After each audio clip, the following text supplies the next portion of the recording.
संसद परिसर में राम मंदिर चढ़ावे को लेकर विपक्ष के सांकेतिक प्रदर्शन पर राजनीतिक विवाद और गहरा गया है। वाराणसी के कोतवाली थाने में लोकसभा में नेता प्रतिपक्ष राहुल गांधी, निर्दलीय सांसद राजेश रंजन उर्फ पप्पू यादव, समाजवादी पार्टी के सांसद अवधेश प्रसाद समेत कई लोगों के खिलाफ एफआईआर दर्ज की गई है। शिकायत कुछ संतों और धार्मिक संगठनों की ओर से दी गई है। हालांकि जिन पर आरोप लगाए उनका कहना है कि वे सांकेतिक प्रदर्शन कर रहे थे, इसे बावजूद तूल दिया जा रहा है। राम मंदिर चढ़ावा विवाद, संसद के सांकेतिक नाटक पर सियासी संग्राम, एफआईआर से बढ़ा विवाद। आरोप है कि प्रदर्शन के दौरान प्रस्तुत नाटक में भगवान राम, सनातन परंपराओं और राम मंदिर से जुड़ी आस्था का अपमान किया गया।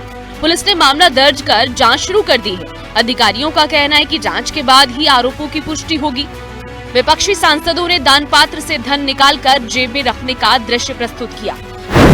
विपक्ष का कहना है कि ये प्रदर्शन किसी धर्म या भगवान के खिलाफ नहीं था, बल्कि राम मंदिर के चढ़ावे के प्रबंधन और उसकी पारदर्शिता से जुड़े सवाल उठाने के लिए किया गया।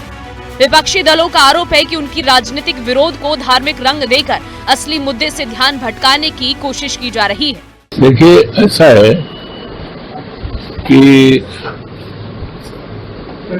चंदा चोरी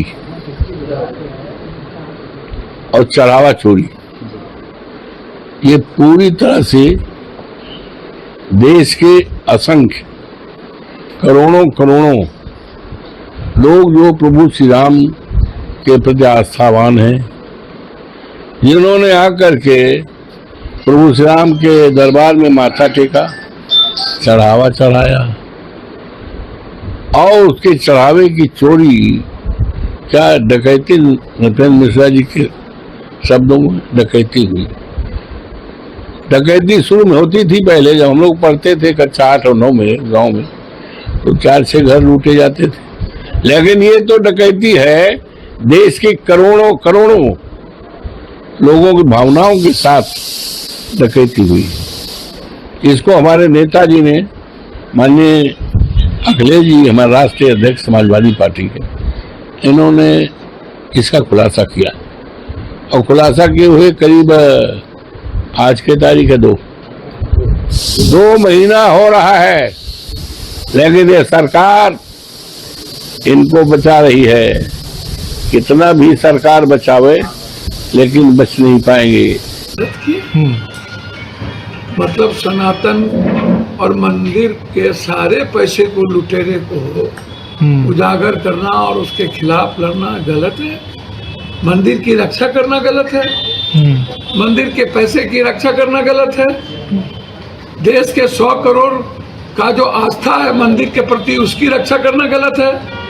हनुमान जी को नचाना सही है, गुड्डी में राम को उड़ाना सही है। चोर को जो प्रधानमंत्री जी मुंह नहीं खोल रहे हैं, उसके खिलाफ लड़ने की, और लड़ेंगे। जितना भी विरोध और गोली खाना पड़ेगा खाएंगे। जितना भी बीजेपी के लोगों को जहां जाके सना देना हो दो, हमें उसकी कोई चिंता नहीं। कांग्रेस ने भी अपनी तरफ से विरोध दर्ज कराया। एफआईआर करा रही है सनातन धर्म के अपमान की। वो भूल जाती है कि जब चढ़ावा की चोरी होती है चंपत राय और उनके गैंग द्वारा, तब क्या सनातन धर्म का अपमान नहीं होता? लोगों के की आस्था के साथ धोखा हुआ है, यह बात इन्हें भूलनी नहीं चाहिए। बीजेपी का आरोप, भारतीय जनता पार्टी ने विपक्ष के प्रदर्शन को करोड़ों श्रद्धालुओं की भावनाओं को आहत करने वाला बताया है। भाजपा नेताओं का कहना है कि राजनीतिक विरोध के नाम पर भगवान राम, दान पात्र और भगवा वस्त्रों का इस तरह मंचन करना अनुचित है।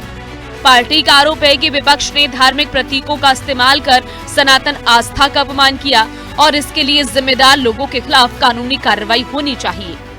एफआईआर लेके रजिस्टर करने की मांग के लिए एक कंप्लेंट लेकर हम लोगों ने यहाँ पर ये प्रार्थना करी है कि जल्द से जल्द इस मामले की जांच हो और इस पर कार्रवाई करी जाए। संतों की आपत्ति, शिकायत दर्ज कराने वाले संतों और धार्मिक संगठनों का कहना है कि संसद परिसर में जिस तरह दान पात्र और भगवा वस्त्रों का उपयोग किया गया, उससे राम मंदिर की दान परंपरा पर आपत्तिजनक संदेश गया। जगत गुरु बालक दास सहित कई संतों ने इसे सनातन परंपराओं के प्रति असम्मान बताते हुए कड़ी कार्रवाई की मांग की है। उनका कहना है कि लोकतांत्रिक विरोध का अधिकार सभी को है, लेकिन धार्मिक प्रतीकों का इस प्रकार उपयोग स्वीकार नहीं किया जा सकता।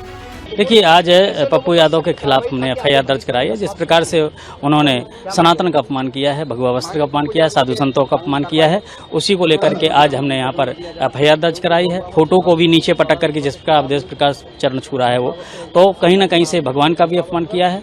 तो ऐसे स्थिति पर संत समाज ने आज यहाँ पर मिलकर के एफआईआर दर्ज कराई और कानूनी कार्रवाई करने की मांग की है कि उनको सजा मिलना चाहिए। जांच पर टिकी निगाहें।